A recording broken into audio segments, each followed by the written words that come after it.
صلی علی رسولہ الکریم اما بعد۔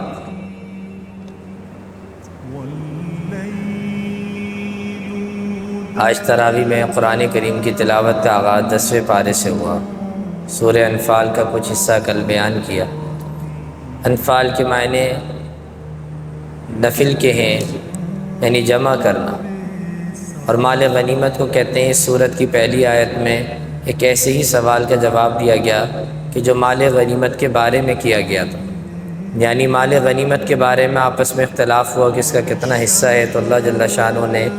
باہمی اتفاق کو قائم رکھنے کی ترغیب دی اور اس کے بعد باقاعدہ حصوں کی تقسیم کی۔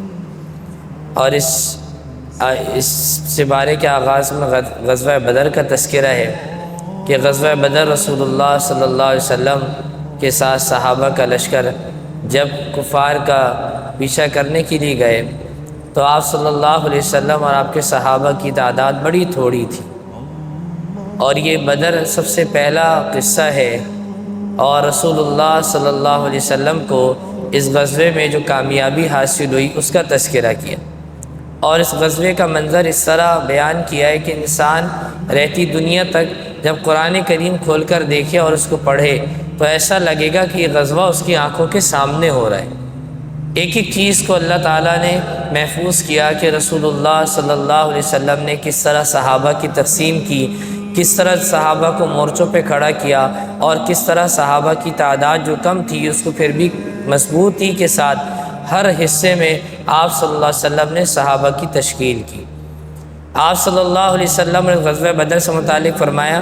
کہ اس وقت کو یاد کرو جب تم قریب کے ناکے پر تھے اور وہ دور کے ناکے پر تھے، اور قافلہ تم سے نیچے اتر گیا تھا۔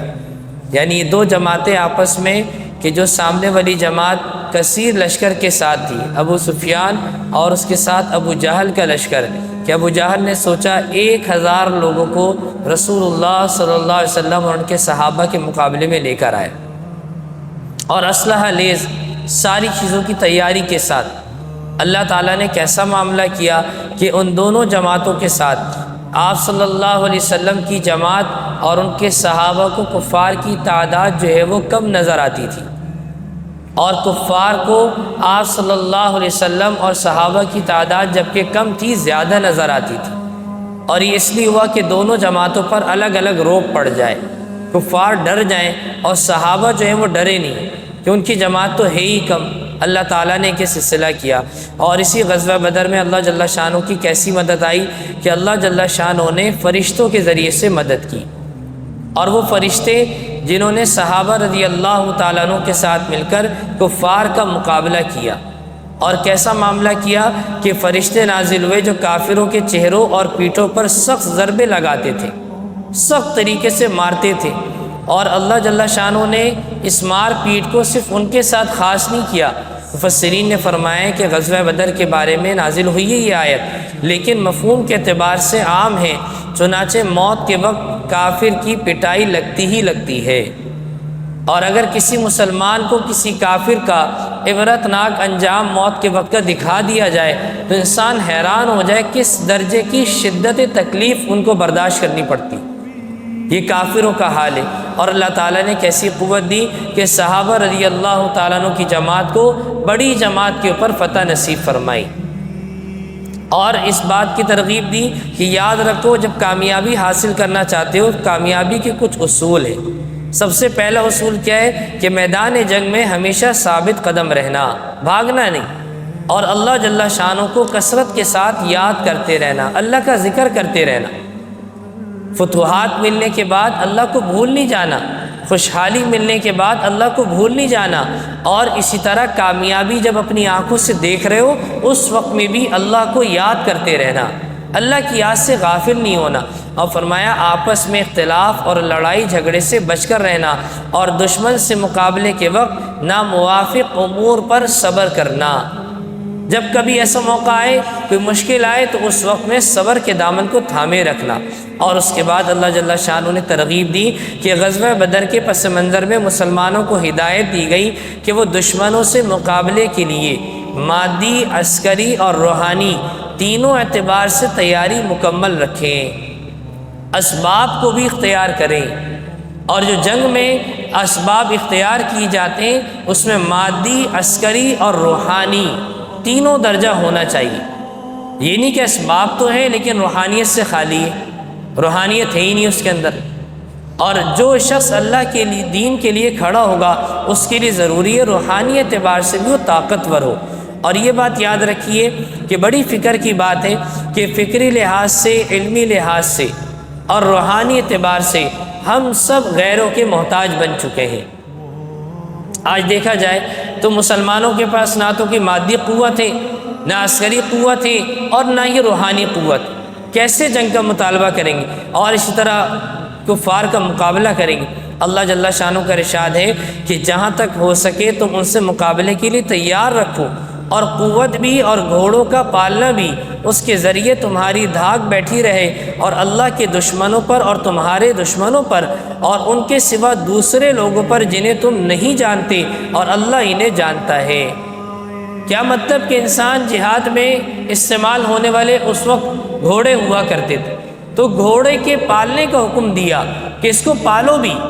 اور جب پالو گے تو کیا ہوگا کہ جب دشمن کو خبر پہنچے گی ان کے پاس تو گھوڑے ہیں اور بڑے طاقتور گھوڑے ہیں، گھوڑ سوار ہیں، اور گھوڑ سواری کی وجہ سے یہ تو ہم پر حملہ کرنے کے لیے جلدی پہنچ جائیں گے، تو لہٰذا اس کی خبر سے دشمنوں پر روب طاری ہوگا۔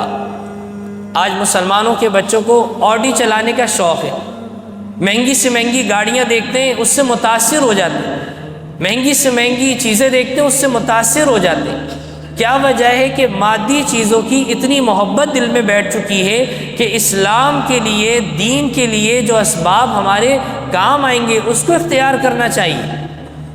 آج بہت سے نوجوان ہمارے پوچھتے ہیں کہ روزے کی حالت میں پب جی گیم کھیلنے سے کیا روزہ ٹوٹ جائے گا یا مکروہ ہو جائے گا؟ اب بتائیے روزہ اور پب جی گیم کا کیا تعلق ہے؟ بعض ایسے بھی ذہین ہیں وہ کہتے ہیں اس سے ہم جو ہے وہ دشمنوں کا تعاقب کرنا سیکھتے ہیں، دشمنوں پہ کیسا حملہ کریں گے ویسے سیکھیں گے۔ بھائی یاد رکھیے کھیل کود ہمیں وہ تربیت نہیں دے سکتے، یہ تو ہماری صلاحیتوں کو ختم کرنے کے لیے۔ اور آپ نے سنا ہوگا، پتہ بھی ہوگا کہ بہت سے لوگوں نے پہلے فتویٰ پوچھا کہ بھی پب جی گیم سے متعلق کہ اس میں جو ہے وہ ایسے مناظر دکھائے گئے کہ جس میں دینی اعتبار سے وہ چیزیں ہیں، یعنی ایسا منظر ہے کوئی مسلمان کو قتل کر رہا ہے اس میں۔ تو یہ چیزیں یاد رکھیے انسان کی تعلیم و تربیت کو ختم کرنے والی ہیں۔ تو ایسا کھیل جس سے قوت حاصل ہو وہ کھیلنا جائز ہے۔ بہت سے والدین اپنے بچوں کو موبائل فون اور اسی طرح اب تو باقاعدہ ایسا سسٹم بنا دیا کہ بچے کے لیے پہلے ہوتا تھا کہ بھئی اسٹڈی روم، کہ بچہ وہاں پہ اسٹڈی کرتا تھا، بہت ساری کتابیں خارجی بھی ہوتی تھیں، علمی بھی ہوتی تھیں اور اسی طرح معلوماتی بھی ہوتی تھیں۔ لیکن اب یہ ہو گیا کہ بھی ہمارے گھر میں پہلے ڈرائنگ روم ہوا، بیڈ روم ہوا، اب اسی طرح ٹی وی لانچ ہوا، اب اس کے بعد اسٹڈی روم ہوا، اب گیمنگ روم بھی آ گیا کہ بھئی یہاں بچے صرف گیم کھیلتے رہتے ہیں۔ اور گیم کیا ہے کہ وہ صرف موبائل فون یا لیپ ٹاپ یا اسی طرح ایسا ماحول اس کا بنا دیا کہ جس کے اثرات بچوں کے نفسیات پہ پڑ رہے ہیں۔ آپ کو اندازہ نہیں، جیسا ماحول ہوتا ہے ویسے اس کے اثرات ہوتے ہیں، اور ان کی روحانی، جسمانی ہر طرح سے وہ ساری صلاحیتیں ختم ہو رہی ہیں، ہمیں معلوم بھی نہیں ہے۔ بہت سے ایسے نوجوان لڑکے وہ خود کہتے ہیں ہم یہ گیم کھیلنے کے ایسے عادی ہوئے کہ رات میں بھی ایک دوسرے کو مار رہے ہیں، یعنی رات نیند کی حالت میں اس وقت بھی ایسا لگ رہا ہے کہ ہم کسی کے ساتھ گیم کھیل لیں اور اس سے باتیں کر رہے ہیں اور اسی طرح گالم گلوچ کر رہے ہیں یا فحش باتیں کر رہے ہیں۔ یہ ساری چیزیں یاد رکھیے انسان کی نفسیات کے اوپر بہت برا اثر پڑتا ہے اس سے، اور اسی طرح خدا نہ خواستہ اسی حالت میں انسان کی موت آ جائے تو کیا ہی عجیب موت ہے اس کی، خطرناک موت ہے۔ تو اسی لیے فرمایا کہ مادی، عسکری، روحانی تیاری کرنی چاہیے انسان، ایسے کھیل کھیلے جس سے انسان کو قوت حاصل ہو اور دشمن کا مقابلہ کر سکے۔ تیر اندازی ہے،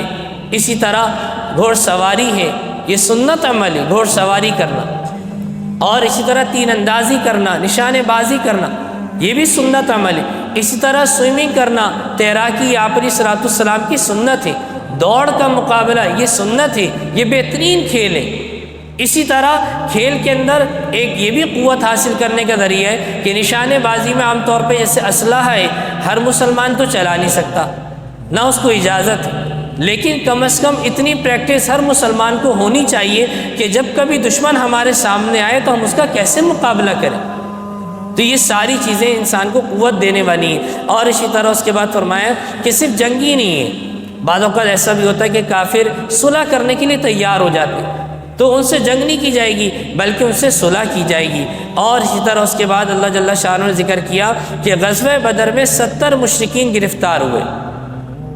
70 مشرکین گرفتار ہوئے۔ ہمارے پیارے آقا صلی اللہ علیہ وسلم نے اپنی عادت کے موافق ان کی قسمت کا فیصلہ کرنے کے لیے صحابہ کرام سے مشورہ کیا۔ حضرت عمر رضی اللہ تعالیٰ عنہ اور دوسرے کئی صحابہ کی رائے یہ تھی کہ انہیں قتل کر دیا جائے۔ حضرت ابو بکر صدیق رضی اللہ تعالیٰ عنہ اور بعض دوسرے صحابہ رضی اللہ تعالیٰ عنہ کی رائے یہ آئی کہ ان سے فدیہ لے کر ان کو آزاد کر دیا جائے۔ حضور اکرم صلی اللہ علیہ وسلم نے اسی رائے کو پسند فرمایا اور ان قیدیوں کو رہا کر دیا۔ اس پر اللہ کی طرف سے عتاب نازل ہوا اور فرمایا گیا کہ اگر اللہ کا حکم نہ ہو چکا ہوتا تو جو فدیہ تم نے لیا ہے اس کے بدلے تم پر بڑا عذاب نازل ہوتا۔ یعنی اللہ تعالیٰ نے اس غلطی کو معاف فرما دیا اور یہ بات سکھائی امت کو کہ کبھی بھی کوئی کام کرنا ہو اس میں مشورہ کرنا چاہیے، مشورے کی اہمیت کو بتایا۔ اور پھر اسی طرح اس کے بعد اللہ جل شانہ نے اس چیز کا تذکرہ کیا سورت کے اختتام پہ کہ جو اللہ کی رضا کے لیے ہجرت اور جہاد کرتے ہیں ایک دوسرے کو ٹھکانہ دیتے ہیں، یعنی کہ ایک دوسرے کی موافقت کرتے ہیں اور ایک دوسرے کے رفیق ہوتے ہیں اور ایک دوسرے کی مدد کرتے ہیں، یہ ایسے لوگ بہت قیمتی ہیں۔ یعنی آپس کے اتحاد، آپس کے اتفاق سے انسان بڑی سے بڑی جنگ کو جیت سکتا ہے۔ اگر آپس میں پھوٹ پڑی ہو تو انسان چھوٹی سی جنگ کو بھی جیت نہیں سکتا۔ آپس کا اتحاد بہت ضروری ہے۔ اس کے بعد سورہ توبہ جیسے سورہ بارات بھی کہتے ہیں، اس سورت کے اندر مشرکین سے جو عہد و پیمان ہوئے تھے ان سب کو ختم کرنے کا تذکرہ ہے۔ اور اسی طرح اس سورت کے اندر غزوہ تبوک کا تذکرہ ہے۔ اور سورہ توبہ کی بنیاد کے ہدف کیا ہیں؟ سب سے پہلا ہدف کیا ہے کہ ایک مشرکین اور اہل کتاب کے ساتھ جہاد کے احکام بیان کرنا، اور اسی طرح دوسرا غزوہ تبوک کے پس منظر میں اہل ایمان اور اہل نفاق کے درمیان فرق واضح کر دینا، اور تیسرا کیا ہے اللہ جل شانہ نے اس سورت کے اندر مشرکین اور اسی طرح جو اللہ جل شانہ کے حرم کی حفاظت کرنے والے تھے، جو اپنے آپ کو دعویٰ کرتے تھے کہ ہم جو ہے وہ حرم کے متولی ہیں، ہم ذمہ دار ہیں، ان کی تردید کی ہے کہ حرم اللہ جل شانہ کی مقدس جگہ ہے پورے روح زمین پر، اور اس کی حفاظت کرنے والے اس کے متولی ایمان والا ہو سکتا ہے، تقوی والا ہو سکتا ہے، پرہیزگار ہو سکتا ہے، اور اسی طرح جس کے دل میں خوف خدا ہو وہ اس گھر کا متولی ہو سکتا ہے۔ اس میں ایک بات کی ترغیب دی کہ یاد رکھیے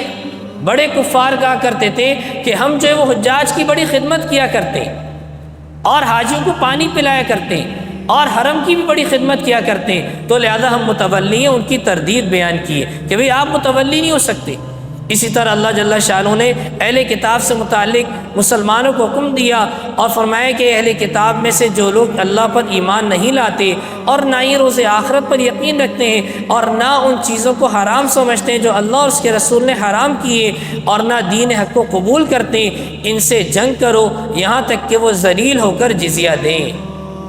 پھر غزوہ حنین کا تذکرہ آیا کہ غزوہ حنین میں صحابہ کی تعداد زیادہ تھی اور صحابہ کو تعجب ہوا اور عجب میں مبتلا ہو گئے، آج تو ہم بڑی کثرت میں ہیں، بدر کے میدان میں تو ہم جو ہے وہ فتح حاصل کر لیا، تھوڑی جماعت تھی، آج تو ہم کثیر جماعت کے ساتھ ہیں اور بڑی جماعت کے ساتھ ہیں۔ تو اللہ تعالیٰ نے ان کے قدموں کو ان کی جگہوں سے ہلانا شروع کر دیا اور وہ جنگ جیتی بھی شکست میں بدلنا شروع ہو گئی۔ فوراً اللہ کی طرف متوجہ ہوئے، رجوع کیا، اللہ تعالیٰ نے وہ جنگ میں کامیابی عطا کی۔ اس سے بات معلوم ہوتی ہے کبھی بھی انسان کو اپنے اعمال پہ غرور نہیں کرنا چاہیے، اور کثرت اور قلت یہ کامیابی کا معیار نہیں ہے، کثرت اور قلت کامیابی کا معیار نہیں ہے۔ بہت سے لوگوں کو ان کی قوتیں، طاقتیں، افرادی قوتوں نے اور ان کے تکبر نے ان کو ہلاک کر دیا۔ بہت سے تھوڑے لوگ ہوتے ہیں اور بڑے بڑے کام کر جاتے ہیں، تو لہذا کبھی بھی کثرت کو نہیں دیکھنا چاہیے۔ انسان دین کی محنت کرتا ہے، کوشش کرتا ہے، کیا ہوتا ہے کہ بھئی نتیجہ نظر نہیں آ رہا، مسجدیں ویران ہیں، مسجدیں خالی ہیں، یہ مقصود نہیں ہے، یاد رکھیے۔ مقصود کیا ہے؟ دین کی محنت ہے، اور یہی تو آزمائش ہے اللہ تعالیٰ کی طرف سے۔ کیسی آزمائش کہ جس طرح سورہ بقرہ میں فرمایا ہم تمہیں آزمائیں گے وَنَقْصٍ مِّنَ الْأَمْوَالِ وَالْأَنفُسِ وَالثَّمَرَاتِ، کہ ہم مال کی کمی کی صورت میں، جان لے کر، اور اسی طرح باغات کی کمی کی صورت میں ہم تمہیں آزمائیں گے۔ کیسا آزمایا اللہ تعالیٰ نے کہ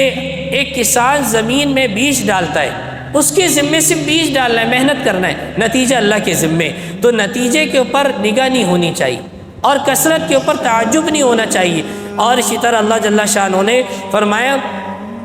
کہ زکوٰۃ ادا کرو، ورنہ یہ مال تمہارا تمہیں ہی برباد کر دے گا، یہ مال تمہارے لیے ہلاکت کا ذریعہ ہوگا، اور زکوٰۃ کی ادائیگی کا حکم دیا۔ پھر غزوہ تبوک کا ذکر کیا۔ غزوہ تبوک ایسا غزوہ ہے کہ جس میں اللہ کے نبی علیہ السلام کے صحابہ اور منافقین، ان دونوں کی جماعت کا سخت امتحان تھا، سخت گرمی، صحابہ کے باغات میں کھجوریں پکی ہوئی اور اپنی آنکھوں سے ساری محنت کو دیکھ رہے، لیکن جب جنگ کا اعلان ہوا تو صحابہ کو جب حکم دیا، سارے صحابہ نے اس سارے باغات کو، ساری محنت کو چھوڑ کر اللہ کے نبی علیہ السلام کے ساتھ لبیک کہا، سوائے منافقین کے۔ منافقین نے اپنے آزار بیان کی، اور کیسے آزار؟ کیونکہ وہ تو چاہتے ہی نہیں تھے کہ مسلمان کو کامیابی ہو، وہ تو چاہتے ہی نہیں تھے کسی طرح مسلمان عروج مل جائے مسلمان کو، اور جب کبھی مسلمان کو کامیاب ہوتے ہوئے دیکھتے، منافقین کے رنگ بدل جاتے تھے، رہتے آپ کے ساتھ تھے، رہتے مسجد میں تھے، اور آتے نماز پڑھنے تھے، اور مجلس میں آ کے یہ ظاہر کرتے تھے ہم تو ایمان والے، لیکن جو ہی ایمان والوں کو کامیابی ملتی، ان کے مسکراتے چہرے دیکھ کر منافقین کے چہرے بجھ جاتے تھے۔ یہ کیا وجہ تھی کہ دل میں نفاق تھا؟ اللہ تعالیٰ نے سورت کے اندر غزوہ تبوک کا تذکرہ کیا کہ صحابہ کو جب کہا گیا جنگ کے لیے تو تمام صحابہ تیار ہو گئے سوائے منافقین کے۔ اور اسی طرح اس بات کی تفصیل بیان کی کہ اللہ جل شانہ نے کہ اللہ نے فرمایا کہ ان منافقوں کا جہاد میں نہ نکلنا ہی بہتر تھا، اگر بالفرض وہ شرکت کرتے اور مسلمانوں کے درمیان فتنہ فساد پھیلانے کے سوا کچھ نہیں کرتے۔ آپ غم نہ کریں، آپ کے ساتھ نہیں ہے تو، اگر یہ ہوتے بھی تو آپ کا ساتھ نہیں دیتے، یا آپ کی ہی جماعت پہ پھوٹ ڈال دیتے اور اسی طرح فتنہ فساد پیدا کرتے۔ اور اللہ جل شانہ نے اس واقعے سے اس بات کی طرف رہنمائی کی کہ ایمان والا پکا مومن ہر حال میں ایمان کے لیے، دین اسلام کے لیے ہر طرح کی قربانی دینے کے لیے تیار ہوگا۔ جب کبھی دین کی بات آئے گی تو اپنی خواہشات کو قربان کرنا آسان ہوگا،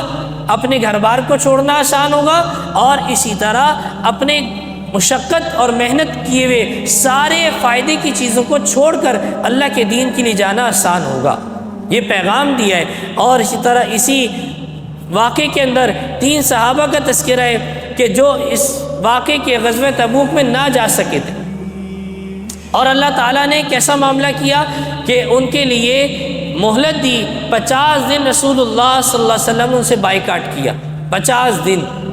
50 دن کے بعد ان کی معافی کا اعلان ہوا، جو انشاءاللہ آگے تذکرہ ہوگا۔ اس سے پہلے فرمایا کہ منافقوں سے متعلق حضور علیہ السلام کو حکم دیا کہ یہ منافق جب مر جائیں تو آپ ان کی نماز نہیں پڑھائیے گا۔ دیکھیے آپ کے اخلاق کیسے کہ جو منافقین آپ کو اتنی تکلیفیں دے رہے ہیں، اتنی اذیتیں دے رہے ہیں، اور آپ کے خلاف کس طرح منصوبہ بندی کر رہے ہیں، لیکن کیا ہے کہ حضور علیہ السلام کیسے اخلاق والے تھے کہ کوئی منافق مر جائے تو اس کا جنازہ پڑھانے کے لیے جا رہے۔ اللہ تعالیٰ نے وحی دے دی کہ آپ نے منافق کا جنازہ نہیں پڑھانا، اور اسی طرح فرمایا 70 سے زیادہ بار بھی ان کے لیے استغفار کریں گے تب بھی اللہ کی طرف سے ان کے لیے معافی نہیں ہے۔ جو دین کے لیے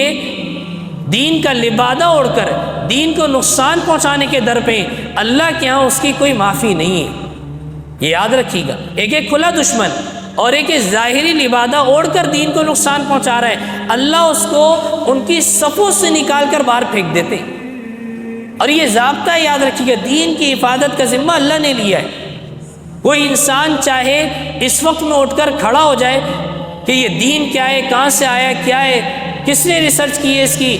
اور یہ دین کے ٹھیکیدار کون ہے؟ یاد رکھیے، جو دین کا لباس اوڑھے گا، حقیقت سے خالی ہوگا، ایک وقت تک چیخے گا، چلائے گا، اللہ تعالیٰ اس کو اس کے قدموں سے اکھاڑ کر ایسی جگہ پھینکیں گے اور عبرت کا نشان بنائیں گے، ساری دنیا اس سے عبرت حاصل کرے گی۔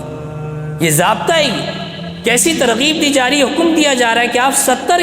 70 سے زیادہ بار بھی ان کے لیے دعائے مغفرت کریں گے، ان کے حق میں قبول ہونی ہی نہیں ہے، کیونکہ انہوں نے آپ کو بڑی تکلیفیں پہنچائی ہیں۔ اس کے بعد فرمایا کہ اس غزوے میں بہت سے ایسے لوگ تھے، منافقین کے علاوہ کچھ مخلصین بھی تھے، کچھ ایسے مخلصین بھی تھے جو کسی شدید آزار کی بنا پر نہیں جا سکے تھے، یعنی بوڑھے مرد یا اسی طرح شدید بیمار جو جہاد میں شرکت نہیں کر سکتے تھے، ان کے لیے کچھ گنجائش کی اجازت دی۔ اور اس کے بعد اللہ جل شانہ نے فرمایا 11ویں پارے کا آغاز ہوا، اور فرمایا کہ 11ویں پارے کی ابتدا میں بھی اہل نفاق کا تذکرہ ہے۔ اللہ نے اپنے نبی کو تبوک سے واپسی پر راستے ہی میں اطلاع دے دی تھی کہ جب آپ مدینہ پہنچیں گے تو منافق آپ کے سامنے طرح طرح کے آزار پیش کریں گے، اور ہم انتہائی سخت مجبوریوں کی بنا پر آپ کے ساتھ غزوے میں شریک نہ ہو سکے تھے، ورنہ ہم نے تو جانے کا پختہ ارادہ کیا تھا۔ یہ منافقین کے آزار ہوں گے، لیکن آپ ان کی باتوں میں نہیں آئیے گا، یہ آپ خاموشی اختیار فرما لیجیے۔ اور اسی طرح فرمایا کہ مخلص مسلمان کی تعریف، منافقوں کے مقابلے میں اللہ تعالیٰ نے مخلص مسلمانوں کی صفات بیان کی اور ان لوگوں کی تعریف کی جو اپنی غلطی کا اعتراف کر لیتے ہیں اور جھوٹ بول کر غلط کو صحیح قرار دینے کی کوشش نہیں کرتے۔ کچھ ایسے لوگوں کا تذکرہ کیا کہ بعض ایسے مسلمان بھی تھے جو اس غزوے میں نہیں جا سکے تھے، آگے تذکرہ آئے گا، انہوں نے جھوٹ کا سہارا نہیں لیا، سچ بول دیا،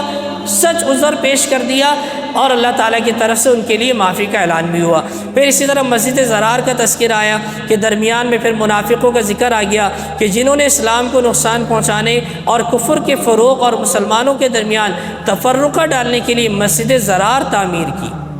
اور حضور اکرم صلی اللہ علیہ وسلم سے اس کے افتتاح کی درخواست کی، مگر اللہ نے اپنے نبی علیہ الصلوۃ والسلام کو اس مسجد میں کھڑا ہونے سے منع کر دیا، چنانچہ اس مسجد کو آپ کے حکم سے جلا کر راکھ کر دیا گیا۔ یہ کفار نے کسی منصوبہ بندی کے تحت بنایا، اور اس طرح اہل ایمان اور ان کی صفات کا تذکرہ کیا، اور اس کے بعد فرمایا کہ مسجد کی جو آبادی ہے، مسجد کو جو آباد کرنے والے ہیں وہ اہل ایمان کرتے ہیں، جس کے دل میں تقوی ہوتا ہے، پرہیزگاری ہوتی ہے، جو آخرت کے دن پہ ایمان رکھتا ہے وہی مسجد کو آباد کرتا ہے۔ اور اس کے بعد فرمایا کہ جو لوگ غزوہ تبوک میں رہ گئے تھے اور ان سے آپ صلی اللہ علیہ وسلم بڑے ناراض ہوئے، 50 دن کا بائیکاٹ کیا، جس میں 3 صحابہ تھے، حضرت کعب بن مالک، ہلال بن امیہ اور مرارہ بن ربیع رضی اللہ تعالیٰ عنہ اجمعین۔ ان تینوں نے کوئی عذر نہیں تراشا، بلکہ صاف صاف اعتراف کر لیا کہ پیچھے رہ جانے میں سراسر ہماری غلطی، سستی اور کاہلی کا دخل تھا۔ ان کے معاملے کو الگ رکھا گیا، یہاں تک کہ 50 دن تک ان کا بائیکاٹ ہوا، اور توبہ کیسی قبول کی اللہ تعالیٰ نے، لیکن پھر انہیں سچ بولنے کی وجہ سے ایسا نوازا کیا کہ ان کی توبہ کی قبولیت کا اعلان وحی کے ذریعے سے کیا گیا ہے۔ یہ سب سے بڑا ان کا اعزاز تھا۔ اور حضرت کعب بن مالک رضی اللہ تعالیٰ عنہ سے خطاب کرتے ہوئے فرمایا آپ صلی اللہ علیہ وسلم نے کہ جب سے تمہیں تمہاری والدہ نے جنا ہے، آج سے زیادہ بہتر اور مبارک دن تم پر نہیں آیا۔ آج سب سے مبارک دن ہے کہ اللہ کی طرف سے تمہاری معافی کا اعلان آ رہا ہے، اللہ کی طرف سے وحی آ رہی ہے کہ ان کی معافی قبول کر لی سچ بولنے کی وجہ سے۔ اور پھر اہل ایمان کو 4 باتوں کی تاکید کی۔ پہلی کیا کی کہ وہ خفیہ اور اعلانیہ تقوی کو لازم پکڑے رکھیں، ظاہری مجلس میں بھی اللہ سے ڈریں، اور خفیہ تنہائی میں بھی گناہوں سے بچیں، تنہائی میں اللہ کی نافرمانی نہ کریں، چھپ کر اللہ کی نافرمانی نہ کریں، ظاہری اور باطنی، خفیہ اور اعلانیہ دونوں اعتبار سے تقوی کا اہتمام کرنا چاہیے۔ یہ نہیں کہ ماشاءاللہ رمضان آیا، اور کل ہی میں مسجد میں ایک ساتھی سے کہہ رہا تھا، میں نے کہا ماشاءاللہ رمضان کا مہینہ آتا ہے تو ٹوپیاں ایسی لگ رہی ہوتی ہیں کہ بکری ہوتی ہیں، لیکن ایک فضا بن جاتی ہے ماشاءاللہ، ہر مسلمان کے سر پہ ٹوپی ہے، تسبیح ہے، شلوار قمیض ہے، بہت اچھی بات ہے۔ یہ بھی ایک بہت خوشی کی بات ہے کہ رمضان کا پتہ چل رہا ہے مسلمانوں کے حلیے سے، ورنہ معلوم ہی نہیں ہوتا کہ رمضان کا ہے۔ لیکن اسی طرح رمضان میں تراویح کے بعد ایسا نہ ہو کہ رات کو پہچاننا مشکل ان کو، تو تقوی خفیہ اور اعلانیہ دونوں اعتبار سے، دن میں تو ماشاءاللہ ٹی وی کو دیکھنے سے نفرت تھی اور پوری رات موبائل فون میں گھسے ہوئے. کیا وجہ ہے کہ بھئی رات کا تو روزہ ہے ہی نہیں ہمارا. رات تو اسی لیے کہ بھئی سب سے باتیں کرنے کے لیے. اور بعض لوگ جو ہے وہ غیر محرم سے باتیں کر رہے ہوتے ہیں رمضان کے مہینے میں بھی, اور کیا کہتے ہیں کہ میں اس کو ترغیب دیتا ہوں تم بھی روزہ رکھا کرو, اور پوچھتے ہیں, احوال لیتے ہیں, کارگزاری لیتے ہیں باقاعدہ. ہم سے ایک نوجوان باتوں باتوں میں کہنے لگے, کہا کہ بھئی غیر محرم سے بات کرنے سے روزہ ٹوٹ جاتا ہے. اب بتائیے, اب ان کو کہا جائے کہ بھئی نہیں ٹوٹتا, وہ تو کرتے ہی رہیں گے. اب روزہ تو نہیں ٹوٹتا, لیکن کیا ہے کہ تقوی کا جو حاصل تھا وہ تو ہوتا ہی نہیں. تقوی تو یہ تھا نا حرام چیزوں سے بچائے. اب ان سے کہا جائے کہ بھئی آپ بات نہ کریں, تو کہتے ہیں کہ بھئی بات یہ کہ رمضان کا مہینہ ہے اور مسلمانوں کی جہاں فکر کرتے ہیں وہاں ایسے لوگوں کی فکر کرنی چاہیے. اور وہ مسائل پوچھتی ہیں باقاعدہ. اب یہ بات بھی آ گئی, کہتے ہیں ہم سے مسائل پوچھتی ہیں کہ بھئی آپ کا تعلق مسجد سے, ماشاءاللہ آپ کی پروفائل دیکھی ہم نے کہ آپ کی ٹوپی, شلوار قمیض, حلیہ, بڑا دیندار بن گیا, تو آپ ہماری دینی معاملات میں رہنمائی کر دیجئے. اور وہ حضرت بیچارے پورا دن ان کی اصلاح کرنے کی فکر میں لگے ہوئے اور خود کی اصلاح نہیں ہو رہی.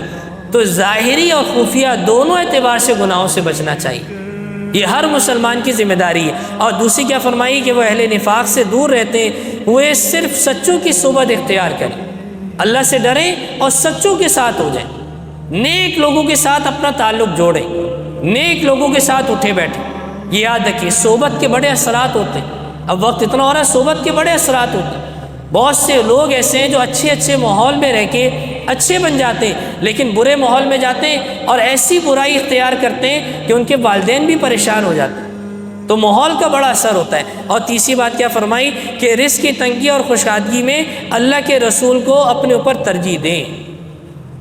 کبھی بھی ایسا ہو کہ رزق کی تنگی محسوس ہو, یا اسی طرح خوشحالی میں اللہ اور اس کے رسول کو اپنے اوپر ترجیح دیں. یعنی دنیا کے مفاد کو نہ دیکھیں, دین کے معاملے میں دنیا کا تھوڑا سا نقصان ہو رہا ہے برداشت کر لیں. اور چوتھی کیا بات فرمائی کہ حقیقت میں اللہ کی طرف سے وعدہ ہے کہ ہر قسم کی عبادت اور اطاعت کا اللہ ہی کی طرف سے اجر مل کر رہے گا, اور یہ کہ اللہ کے دین کے لیے جس قدر مشقت اٹھائی گئی اتنا ہی اجر و ثواب ہوگا. رمضان کے مہینے میں امت کی فکر کے لیے, لوگوں کی ہدایت کے لیے اللہ کے راستے میں جماعت میں جا رہے ہیں, مسجد میں خدمت کر رہے ہیں, یہ مشقتوں کو برداشت کر رہے ہیں. یاد رکھیے اس مشقت کے بقدر ہی اجر ملے گا. ہم سمجھ رہے ہیں شہر میں ماشاءاللہ اچھا ماحول بنا ہوا ہے, لیکن دیہات میں, ہمارے شہر کراچی کے اندر, پاکستان میں ہم خود محاسبہ کریں کتنے فیصد لوگ روزہ رکھتے ہیں, کتنی محنت کی ضرورت ہے. آپ بازار میں جائیں آپ کو اندازہ ہو جائے گا, آپ خود توبہ کر کے واپس آئیں گے کہ اے اللہ کیسا عذاب نازل ہونے والا ہوتا. یہ جو معاملہ ایسا ہو رہا ہے بازاروں میں کہ مسلمان روزے کو ایسے چھوڑ رہے ہیں کہ اس کی کوئی فکر ہی نہیں ہے. رات تراویح کی نماز ایسے چھوڑنے کوئی غم ہی نہیں ہے. لوگ کہہ رہے ہیں بھائی تراویح اتنی لمبی ہوتی ہے, کون جائے بھائی, رات 12 بجے ختم ہوتی ہے. اس خوف سے بیچارے مسجد ہی نہیں آتے, رمضان کے مہینے میں بھی عبادت سے دور ہے. تو کیا وجہ ہے کہ انسان اس بات کی کوشش کرے کہ جتنی مشقت اٹھائے گا اتنا ہی اجر اس کو ملے گا. اور اسی طرح فرمائے کچھ لوگ میدان کے بجائے حلقہ درس میں رہیں, یعنی سارے جہاد میں نہ جائیں. بعض اوقات ایسا بھی ہوتا ہے کہ جہاد فرض نہیں ہے, کچھ جماعت کی تشکیل کرنی ہے تو سارے نہ جائیں, کچھ دین کا علم بھی سیکھیں, دین کا علم حاصل کریں, اور اسی طرح دین کی فقاہت سمجھ کو حاصل کریں تاکہ وہ امت کی رہنمائی کے لیے کام آئیں. اور دین سیکھنے والوں کی فضیلت بیان کی. اللہ تعالیٰ ہم سب کو دین کی صحیح سمجھ نصیب فرمائے, قرآن حدیث کے مطابق زندگی گزارنے والا بنائے.